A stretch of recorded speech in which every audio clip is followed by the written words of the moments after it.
Like करिए, हमारे channel को सब्सक्राइब करिए और बेल आइकन दबाना बिल्कुल मत भूलिएगा। अच्छा दोस्तों, अभी हाल ही में मोदी जी ने एक ऐसा काम कर दिया जो मीडिया ने थोड़ा बहुत तो कवर करा, ज्यादा कवर नहीं करा, और चाइना से बहुत दुखी होगा। चाइना बहुत ज्यादा दुखी होगा इससे, और वो काम कर दिया है, वो कहानी खत्म भी कर दी और उसके बाद मीडिया में आया। पहले किसी को ज्यादा पता भी नहीं लगा। अब चाइना रिएक्ट करे तो कैसे करे, ये गले की हड्डी है, ये न निगली जाए न उगली जाए। क्या हुआ कि जब भी दिल्ली से कोई भी बड़ा शख्स, कोई भी बड़ा आदमी, प्रधानमंत्री, कैबिनेट मिनिस्टर, राष्ट्रपति, उपराष्ट्रपति, कोई भी अगर अरुणाचल प्रदेश जाते हैं तो चीनी हल्ला करते, नहीं साहब अरुणाचल तो हमारा है। उनको तो खैर राजस्थान भी उनका है, पंजाब भी उनका है, तमिलनाडु भी उनका, सभी उन्हीं का है, पूरी दुनिया उन्हीं की है। तो खास अरुणाचल प्रदेश को लेके चाइनीज बड़े सेंसिटिव है साहब, बहुत सेंसिटिव है कि जनाब ये क्यों आ गए, ये लोग नहीं आना चाहिए था, कंडेम करते हैं। मोदी जी ने क्या करा कि मोदी जी गए और एक तो दोनी पोलो एयरपोर्ट लॉन्च कर दिया। वहां पे एक जगह दोनी पोलो, वहां पे एयरपोर्ट लॉन्च कर दिया। बोला कि साहब यहां पे एयरपोर्ट बनेगा बड़ा शानदार, और वहां पे जो ट्राइबल प्रीस्ट थे, जो वहां पे लोकल ट्राइब्स हैं, उनके जो प्रीस्ट थे जो पूजा पाठ करते हैं, वो लोग आए, उन्होंने चांटिंग करी, और वहां पे दोनी पोलो पे एयरपोर्ट पे एक ग्रीनफील्ड फैसिलिटी अरुणाचल प्रदेश, ये उन्होंने कर दिया काम शुरू, वहां पे इनॉग्रेट कर दिया एयरपोर्ट को। अच्छा, और 600 मेगावाट का केमांग हाइड्रो पावर प्रोजेक्ट भी वेस्ट कामेंग डिस्ट्रिक्ट में, वो भी अरुणाचल प्रदेश में, इसको लॉन्च कर दिया। अच्छा, ये जो चीजें हैं ना, आज तक दोस्तों हम लोग ये कह रहे थे कि जो चाइना के पास जो हमारी जगह है, चाइना के पास, अब लोग मुझसे कहते हैं कि यार आप मेजर साहब मोदी जी की बड़ी तारीफ करते हो। देखिए, मैं आपको फैक्ट्स के साथ बात बता रहा हूं। अगर मैं गलत बोल रहा हूं तो आप मुझे टोकिए, यहां पे लिखिए कमेंट्स में कि मेजर साहब ये बात गलत है, आपने गलत बात करी है। मैं फैक्ट बेस्ड बात कर रहा हूं, ठीक है। हमारा बॉर्डर का इंफ्रास्ट्रक्चर दोस्तों इतना खराब था, और उसको जानबूझ के जो हमारे बॉर्डर के एरियाज के लोग थे, जो हमारे लद्दाखी भाई थे, अरुणाचल के भाई थे, सिक्किम के, इनको जानबूझ के पिछड़ा रखा गया। जानबूझ के, एक सोची समझी एक प्लानिंग के तहत इनको पिछड़ा रखा गया। क्योंकि आप तरक्की, सबसे पहले तरक्की का जो निशान होता है वो रोड होती है। जहां पे रोड होती है वहां पे स्कूल भी बनते हैं, वहां पे अस्पताल भी बनते हैं, वहां पे कॉलेजेस भी होते हैं, वहां पे रोजगार भी होता है, वहां पे सब कुछ होता है। लेकिन पहले वहां पे रोड चाहिए पहुंचने के लिए, रोड थी नहीं। और रोड क्यों नहीं बनाई भाई? जब दिल्ली में रोड बन सकती तो अरुणाचल में क्यों नहीं बन सकती? वो इसलिए नहीं बनाई क्योंकि 1962 में जो हमारी लड़ाई हुई थी चीन के साथ, उसमें भारत की हार हुई थी, ठीक है। We lost that war. और तब से दिमाग में लोगों के फोबिया आ गया कि साहब अगर हम बॉर्डर पे रोड्स बनाएंगे तो जब अगर चाइना आएगा अंदर, अगर घुस जाता है तो वो वही रोड इस्तेमाल करेगा और बहुत जल्दी नीचे पहुंच जाएगा वो, तो इसलिए रोड ही मत बनाओ। ये थिंकिंग थी, जो कि एक गलत थिंकिंग थी। हाल में क्या हो गया कि जब मोदी जी आए 2014 में, तो इन सब लोगों को चाबी लगाई। बोला कि बना क्यों नहीं रहे? कह रहा साहब हमें तो ये बोला है कि साहब इधर हम कुछ नहीं करेंगे, क्योंकि अगर चीनी आ गए, बोला चीनियों की ऐसी की तैसी जब आएंगे तब देख लेंगे, आप रोड बनाइए। तो दनादन रोड बनी साहब। वो डीबीओ तक इतने हफ्ते लगते थे पैदल जाने में, अब 4-5 घंटे में दौलत बेग ओल्डी बंदा पहुंच जाता है। वो रोड सब तैयार होकर खत्म भी हो रही है। तो यहां पे तो एयरपोर्ट बना दिया अरुणाचल में। अब चाइना कभी ना कभी कुड़कुड़ करेगा इस चीज को लेकर, और ये जो है ये 600 मेगावाट का एक हाइड्रो पावर प्रोजेक्ट भी वहां पे डाल दिया। तो ये एक बहुत जबरदस्त काम करा है, ठीक है दोस्तों। दूसरी खबर ये है कि फ्रांस के जो इमैनुअल मैक्रोन हैं, जो उनके प्रेसिडेंट हैं फ्रांस के, उन्होंने एक बड़ी बात बोली है, और सोच समझने वाली बात है ये। उनका ये कहना है कि, ये मैं कोट कर रहा हूं कि Macron told business leaders on the sideline of a Pacific Rim summit that France was trying to create an increasing consensus in order to say that this war is also your problem because it will create a lot of destabilisation. कहने की बात यह है कि France के president ने यह बोला है कि जो यूक्रेन और रूस का वॉर है, वो जो वॉर है वो सिर्फ यूरोप की परेशानी नहीं है, वो एशिया की भी परेशानी है। वो एशिया की भी परेशानी है, क्योंकि दुनिया में सबसे जो 4-5 जो बड़े आबादी वाले मुल्क हैं वो तो एशिया में ही है, जाहिर सी बात है। उसमें इंडोनेशिया शामिल है, उसमें चाइना शामिल है, उसमें भारत शामिल है, तो उसमें पाकिस्तान शामिल है। तो ये सब बड़ी बड़ी आबादी वाले मुल्क हैं, यहाँ पे बांग्लादेश है, सब कुछ है। तो दे आर सेइंग दैट ये जो रूस और यूक्रेन की लड़ाई है ना, मैक्रोन का ये कहना है कि सिर्फ यूरोप की प्रॉब्लम नहीं है, यूरोप को डायरेक्ट थ्रेट है। क्यों? क्योंकि यूक्रेन जो है that is at the door step of Europe. वो तो ईस्टर्न यूरोप का इलाका हो गया ना, रशिया से लगता हुआ।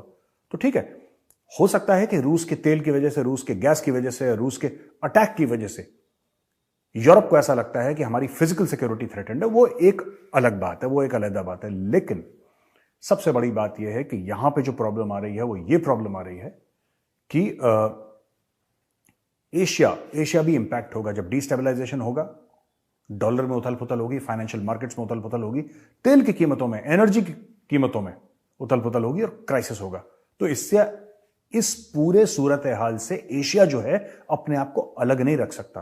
कहीं एशिया वाले बैठ के सोचेंगे साहब ठीक है, हजारों किलोमीटर दूर अगर मिसाइल और बम एक दूसरे पर मार रहे तो हमारा क्या लेना देना, ऐसा नहीं है। ग्लोबल सप्लाई चेन दोस्तों, आज की तारीख में आप देखिए, आप यहां पे चले जाइए, एक हमारा मॉल है यहां पे नोएडा में, तो वहां पे आपको शर्ट्स दिख जाएंगी, कोई made in Bangladesh, made in Malaysia, ज्यादातर सामान मेड इन इंडिया है। बट यानी कि हम लोग आज की तारीख में कपड़े पहन रहे हैं, वहां पे कैंड फूड आइटम्स आपको मिल जाएंगे, ठीक है, मेड इन थाईलैंड या made in Indonesia, made in Malaysia, ये सब आपको मिलेगा। यानी कि जो दुनिया है ये इंटरकनेक्टेड वर्ल्ड है। आप ये नहीं कह सकते कि यूक्रेन और रूस के बीच में जो जंग है उससे भारत का कोई लेना देना नहीं है। तो ये इमैनुअल मैक्रोन ने ये बात कहने की कोशिश करी और मुझे लगता है कि हाँ, अभी बहुत लंबा खिंच गया है मामला। और मेरा ये मानना है कि फरवरी मार्च तक मामला इनका शांत हो जाएगा। ये मेरा मानना है कि फरवरी मार्च तक ये रूस और यूक्रेन का मामला काफी हद तक, मैं ये नहीं कह रहा लड़ाई खत्म हो जाएगी, लेकिन काफी हद तक मामला स्टेबल हो जाएगा, ऐसा मेरा मानना है। But then I have been wrong before. ऐसी बात नहीं है कि जो मैं आपको आज सॉर्ट ऑफ भविष्यवाणी दे रहा हूं, क्रिस्टल ग्लेजिंग कर रहा हूं, सही निकलेगी। ये मेरा एनालिसिस है और कभी और डिस्कस करूंगा ऐसा मैंने क्यों बोला, लेकिन ये है दोस्तों। यूनाइटेड किंगडम ने तो बोल ही दिया था, फ्रांस ने दोबारा बोल दिया है और फ्रांस ने यह बोला है, रिआइटरेट करा है कि भारत को यूनाइटेड नेशंस सिक्योरिटी काउंसिल में एक परमानेंट सीट मिलनी चाहिए। और ये रूस भी कह चुका है, इंग्लैंड भी कह चुका है, फ्रांस भी कह चुका है, यूएस तो कह ही रहा है। इसमें प्रॉब्लम क्या है कि सबकी एक मत होनी चाहिए। 5 मेंबर हैं और एक मेंबर है चीन, जो कि हर समय मना करता है कि नहीं, भारत को नहीं आना है। अब दोस्तों, लोगों का यह कहना है कि भारत की जो पॉपुलेशन है वो चाइना से बड़ी होने वाली है अगले साल 2023 के एंड तक। India will overtake China in terms of being the largest country in the world in terms of population, ठीक है। 5th largest economy in the world हो गई, ग्रेट ब्रिटेन को पीछे छोड़ के, यूके को पीछे छोड़ के। अब लोगों का यह कहना है कि 2027-2028 तक भारत की इकोनॉमी वर्ल्ड की नंबर 3 हो जाएगी, जर्मनी और जापान को पीछे छोड़ देगी और उसके आगे सिर्फ चीन और अमेरिका रह जाएंगे। ऐसी सूरत में क्या दुनिया ये अफोर्ड कर सकती है कि यूनाइटेड नेशन सिक्योरिटी काउंसिल जैसे एक अहम, जो एक क्लब कह लीजिए इसको, आप क्लब इसको कह सकते हैं, प्लेटफॉर्म कह सकते हैं, इससे आप भारत को दूर रखें? क्या लॉजिक है इसका? सिर्फ ये कि हमारे पास न्यूक्लियर वेपन्स है, ये कोई आर्ग्यूमेंट नहीं है। और ना ये आर्ग्यूमेंट मैं दे रहा हूं, क्योंकि भारत में कोई न्यूक्लियर वेपन्स के बारे में बात करता भी नहीं है। वी डोंट टॉक अबाउट, वो हैं, सबको पता है, तो बात क्या करनी है इसके बारे में। Let's talk about economy. आज की तारीख में बड़ी बड़ी कंपनियां चाइना से भाग के भारत आ रही हैं। Today India is a very very important member of the global supply chain. और जो ग्लोबल सप्लाई चेन रेजिलियंस की हम लोग बात करते हैं, उसमें भारत कहां आता है, ये सोचने वाली बात है। कब तक दुनिया के मुल्क भारत को ये बोलेंगे कि नहीं साहब आप, और दुनिया के मुल्क क्या, चीनी बोल रहा है, बाकी तो और कोई बोल नहीं रहा, कि आप इस टेबल पे आप नहीं बैठ सकते। ये देखिए 1945 में बनाई थी सेकेंड वर्ल्ड वॉर के बाद, if memory serves me right. 1945 में बनाया हुआ एक प्लेटफॉर्म, आज तक उसमें अमेंडमेंट नहीं लाए। देखिए 75 साल से ऊपर हो गए। कब इसमें, देखिए इवन जो दोस्तों जो कॉन्स्टिट्यूशन होता है उसमें भी अमेंडमेंट आती हैं। गुजरते हुए समय के साथ कॉन्स्टिट्यूशन में अमेंडमेंट आती हैं। लोग उसमें जो चीज अगर उनको लगता है कि आउटडेटेड हो गई उसको ठीक कर देते हैं। ये वाला प्लेटफॉर्म कभी अमेंड नहीं हुआ। ये वाला प्लेटफॉर्म वही है कॉलोनियल टाइम्स का, जब भारत के ऊपर राज था अंग्रेजों का, तब से वो चला आ रहा है, वही मानसिकता चली आ रही है। और इसके खिलाफ मोदी जी ने बोला भी था कि ये कॉलोनियल स्ट्रक्चर्स हैं, आपको इनको अमेंड करना पड़ेगा। इसमें ब्राजील का भी हक बनता है, इसमें जर्मनी का भी हक बनता है, इसमें और देशों का भी हक बनता है। ये सिर्फ क्लोजली टाइटली नेट क्लब इस टाइप का बन गया है, तो इससे क्या होता है कि इसकी एफिकेसी कम हो रही है, इसकी एफिशिएंसी कम हो रही है, और मुझे लग रहा है कि इतना रिप्रेजेंटेटिव नहीं है। अगर भारत ये कहते कि हम सबसे बड़े आबादी वाले मुल्क हैं और 5th लार्जेस्ट इकोनॉमी है, तो लॉजिक क्या है उसको बाहर उस क्लब से रोकने का? कोई लॉजिक नहीं है। तो ये सोचने वाली बात है। दोस्तों, यूनाइटेड किंगडम के जो प्रधानमंत्री हैं ऋषि सुनाक, वो पहुंच गए यूक्रेन, और कीव में उन्होंने प्रेसिडेंट ज़ेलेंस्की से मुलाकात करी, बातचीत करी, उनका वेलकम हुआ, और उन्होंने 50 मिलियन पाउंड्स इन एड का ऐलान कर दिया। अब इसका वो क्या है, ब्रेकडाउन क्या है एड का, मैं आपको बताता हूं। ये जो 50 मिलियन पाउंड्स हैं, ये डिफेंस एड है। इसमें 125 एंटी एयरक्राफ्ट गन है और टेक्नोलॉजी है to counter deadly Iranian supplied drones including dozens of radars and anti drone electronic warfare capability. It follows more than 1000 new anti aircraft missiles. ये 1000 new anti aircraft missile UK के defence secretary Ben Wallace ने पहले इस महीने में announce करी थी। उसके बाद 50 मिलियन और दिए हैं।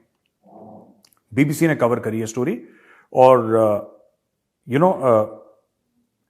ये स्टोरी बीबीसी ने कवर करी है। और इसके अलावा बीबीसी का ये भी कहना है कि ऋषि सुनाक ने ये बोला कि बिलो फ्रीजिंग पॉइंट टेम्परेचर हो गए हैं वहां पे, बहुत बुरा हाल है लोगों का यूक्रेन में, और 10 मिलियन यानी कि 1 करोड़ यूक्रेनियन ऐसे हैं जिनके पास पावर नहीं है, बिजली नहीं है उनके पास, और 17 रीजन्स हैं, और कैपिटल जो है डिफिकल्ट सिचुएशन है यहां पे। 17 रीजन्स हैं, 17 ऐसे जगह हैं यूक्रेन में जहां पे बिजली नहीं है, और कैपिटल यानी कीव में भी पावर नहीं है, और ये रूस की वजह से है, जो बिल्कुल कुछ कुछ जगह हैं जहां पे कंप्लीट शटडाउन है, कहां पे थोड़ा थोड़ा पावर है, कहीं पे कंप्लीट शटडाउन है। ये ज़ेलेंस्की ने ऋषि सुनाक को बताया, और ऋषि सुनाक ने फिर आगे ये बात बोली है। दोस्तों, एक दूसरी भी खबर आई है नॉर्थ कोरिया से लेकर। नॉर्थ कोरिया की खबर यह कहती है कि यूएस को हम मार देंगे भैया। ये आदमी बावला इतना बड़ा है, ये हर दूसरे दिन कुछ ना कुछ धमकी देता रहता है, और इसने कभी मिसाइल दुश्मन पे नहीं मारी, आसपास समुद्र में डालता रहेगा। साउथ कोरिया को परेशान करने के लिए थोड़ा सा समुद्र में एक मिसाइल फेंक देगा, फिर एक मिसाइल ऐसी डाल देगा जिसके 10-12 हज़ार किलोमीटर जिसका रेंज हो, 8,000 किलोमीटर रेंज हो, और ये बोल देगा हम we can reach the mainland of the United States of America. क्योंकि जो साउथ कोरिया है उसको यूनाइटेड स्टेट्स प्रोटेक्शन देता है, तो जाहिर सी बात है कि इन लोगों को ये लगता है कि यार देखो, अगर ये असली में कलेश की जड़ जो है वो यूएस है, तो हम यूएस को धमकाते हैं। तब ये किम जोंग जो है ये डायरेक्टली यूएस को धमकाने के चक्कर में है, और इस मिसाइल का नाम है ह्वेसियोंग 17, ठीक है। और ह्वेसियोंग 17 जो है ये इंटरकॉन्टिनेंटल बैलिस्टिक मिसाइल है, और इसको अभी 1-2 दिन पहले इसको फायर करा गया, और जापान को भी धमकाया, साउथ कोरिया को भी धमकाया, अमेरिका को भी धमकाया कि हम ये कर देंगे वो कर देंगे। ये सब इसका ये ह्वेसियोंग 17 है। ये सिर्फ तकरीबन 621 मील चली है, लेकिन वो टेस्ट था। इनका ये कहना है कि साहब हमारी ये कैपेबिलिटी है कि हम आपको नस्ते नाबूद कर सकते हैं, हम आपको बिल्कुल बर्बाद कर सकते हैं। और दोस्तों, वापस आते हैं यूक्रेन में। ऋषि सुनाक का एक बहुत इंपॉर्टेंट जो मेरी नज़र से छूट गया था, मुझे आपको पहले बताना चाहिए था, मैं आपको एंड में ये बता दूं। ऋषि सुनाक का ये स्टेटमेंट है कि I am here today to say that the UK will continue to stand with you until Ukraine has won the peace and security it needs and deserves।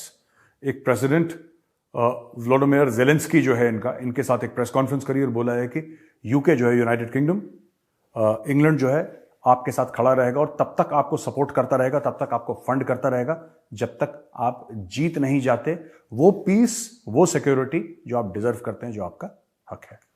तो दोस्तों, आज का ये छोटा सा वीडियो यहीं पे खत्म होता है। मैं बहुत जल्दी आऊंगा एक और नया वीडियो लेके। इस वीडियो को लाइक करिए, हमारे चैनल को सब्सक्राइब करिए, और बेल आइकन दबाना बिल्कुल मत भूलिएगा। जय हिंद।